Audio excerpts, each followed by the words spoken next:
બનાસકાંઠાના કાંકરેજના શિયોરી ખાતે વિદ્યાર્થી નેતા યુવરાજસિંહ જાડેજાની શુભેચ્છા મુલાકાત. વાદળી ગાય માતાના મંદિરે દર્શન કરી ધન્યતા અનુભવી. વિદ્યાર્થી નેતા યુવરાજસિંહ જાડેજાએ કાંકરેજ તાલુકાના મુખ્ય મથક શિયોરીની શુભેચ્છા મુલાકાત લીધી હતી. આ મુલાકાત દરમિયાન તેમણે શિયોરીના 4 રસ્તા ખાતે આવેલા વાદળી ગાય માતાના સ્ટેચ્યુના દર્શન કર્યા હતા. ત્યારબાદ તેઓ પગપાળા શિયોરીના મેઇન બજાર અને ગરબી ચોક થઈને વાદળી ગાય માતાના પૌરાણિક મંદિર સુધી પહોંચ્યા હતા. આ મંદિર વિશ્વનું એકમાત્ર એવું મંદિર છે જ્યાં ગાય માતાએ જીવંત સમાધિ લીધી હતી. યુવરાજસિંહ જાડેજાએ આ મંદિરે દર્શન કરી ધન્યતા અનુભવી. આ મુલાકાત દરમિયાન તેમણે ગામના યુવાનો સાથે શુભેચ્છા મુલાકાત કરી હતી અને મંદિરના મહંત પાસેથી ગાય માતાના ઇતિહાસ વિશે જાણકારી મેળવી હતી. આ પ્રસંગે આમ આદમી પાર્ટીના પાટણ લોકસભા પ્રભારી પ્રભાતસિંહ સોલંકી, કાંકરેજ તાલુકા પ્રમુખ જેઠુભા વાઘેલા અને વાલજી ઠાકોર સહિત અન્ય આગેવાનો પણ તેમની સાથે ઉપસ્થિત રહ્યા હતા. શિયોરી ગામે પહોંચતા જ યુવરાજસિંહ જાડેજાનું ગામના યુવાનો દ્વારા ફૂલહાર અને શાલથી ભવ્ય સન્માન કરવામાં આવ્યું હતું. અરવિંદસિંહ ભટ્ટેસરિયા, ભારતની અસ્મિતા, કાંકરેજ.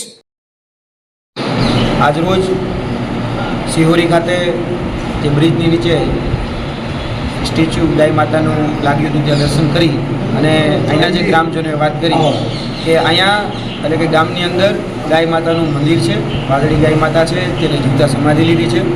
તો ખરેખર ત્યાં દર્શન કરવા જોઈએ અને ગ્રામજનોની વાતને લઈ અને જ્યારે ગાય માતાના દર્શન કરવા આવ્યા અને એના જે બાપજી, એના જે મહંત છે એ મહંત સાથે મુલાકાત કરી અને જે ઇતિહાસ અને જે જાણ્યો તો ખરેખર અદ્ભુત ઇતિહાસ અને આજથી લગભગ 150 વર્ષ ઉપર આ જે ઇતિહાસ જે છે એ ઇતિહાસ ઘણું બધું કહી જાય છે કે જ્યારે રામાયણની અંદર એક ઘટના હતી કે ભાઈ જ્યારે સીતાજીને જમીનની જરૂર પડી ત્યારે જમીન ફાટી હતી. એ જ રીતે અહીંયા ગાય માતા જ્યારે મેણો ટૂણું લાગ્યું ત્યારે ગાય માતાએ માટે પણ આ જમીનમાં ગાય માતા સમાઈ ગયા. એટલે આ ઘટના ખૂબ ઐતિહાસિક છે અને આ ઐતિહાસિક ઘટના જ્યારે અહીંના મહંતશ્રી દ્વારા સાંભળી ત્યારે ખૂબ આનંદની લાગણી અનુભવી.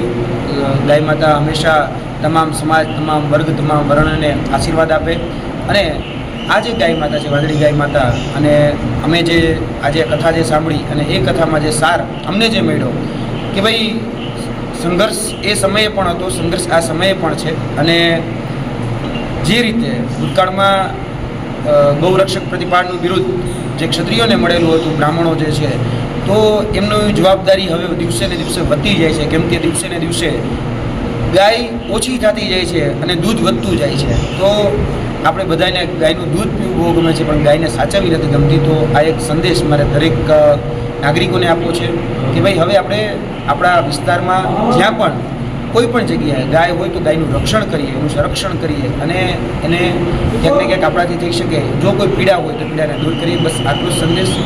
જય ગૌ માતા. અને ગાયને એક રાષ્ટ્રમાતાનો દરજ્જો આપવામાં આવે એવી મારી સરકારશ્રીને અપીલ છે કે સરકારશ્રી ધ્યાન આપે કે ગાયને આવનાર દિવસોની અંદર ભારતની અંદર કમસે કમ એ રાષ્ટ્રમાતાનો દરજ્જો એ આપવો જોઈએ. કેમ કે આપણે જે રીતે તિરંગાને દરજ્જો આપ્યો છે, અશોક ચક્રને જે રીતે દરજ્જો આપ્યો છે, એ જ રીતે જો ગાય માતાને દરજ્જો આપવામાં આવશે અને ગાય માતાને રાષ્ટ્રમાતા તરીકેનું જો બિરુદ આપવામાં આવશે તો આ જે કતલખાનાઓ છે કે આ રીતે ગાય જે રજડી રહી છે એ રજડવાનું બંધ થશે.